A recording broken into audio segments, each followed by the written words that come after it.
നല്ല മഴ അല്ലേ, ഒരു പഴംപൊരി, ചൂട് പഴംപൊരി ഉണ്ടാക്കി കഴിച്ചാലോ. അതിന് വേണ്ടി മൈദപ്പൊടി എടുത്ത് അരിച്ചെടുത്ത് വെച്ചിട്ടുണ്ട്. പിന്നെ അതിലേക്ക് കുറച്ച് 2 സ്പൂൺ പഞ്ചസാര ചേർത്ത് കൊടുത്തു.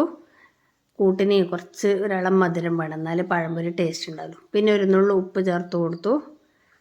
കുറച്ച് ക്രിസ്പി ആകാൻ വേണ്ടി 2 സ്പൂൺ അരിപ്പൊടിയും കൂടെ ചേർത്ത് കൊടുത്തു.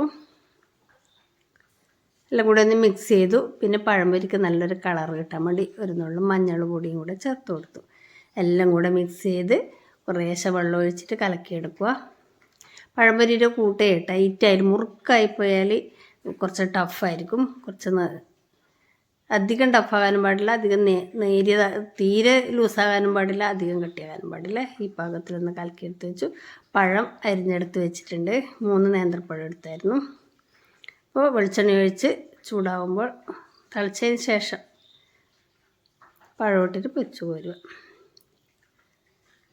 ആദ്യത്തിൽ ഞാൻ 3 ഇട്ട് 3 ഇടണ്ടായിരുന്നു. 2 ആകുമ്പോൾ സൗകര്യമായിട്ട് കോരാൻ പറ്റും. പിന്നെ നമ്മൾ വീട്ടാവശ്യത്തിനാകുമ്പോൾ ഒരുപാട് വെളിച്ചെണ്ണ ഒഴിച്ചിട്ട് വേസ്റ്റ് ആക്കണ്ടല്ലോ, പിന്നെ ഇതൊന്നിനും എടുക്കില്ലല്ലോ. അപ്പോൾ നല്ല അടിപൊളി പഴംപൊരി റെഡി ആയിട്ടുണ്ട്. നല്ല പൊങ്ങിയൊക്കെ വന്നിട്ടുണ്ട്, നല്ല ടേസ്റ്റ് ഉണ്ടായിരുന്നു. അപ്പോൾ നിങ്ങളൊക്കെ ഇങ്ങനെ തന്നെയാണോ കൂട്ട് തയ്യാറാക്കാറെന്നൊക്കെ ഒന്ന് കമൻറ്റ് ചെയ്യണേ. അപ്പോൾ നല്ല ചൂട് പഴംപൊരിയും അതിൻ്റെ കൂടെ നല്ലൊരു ചായയും.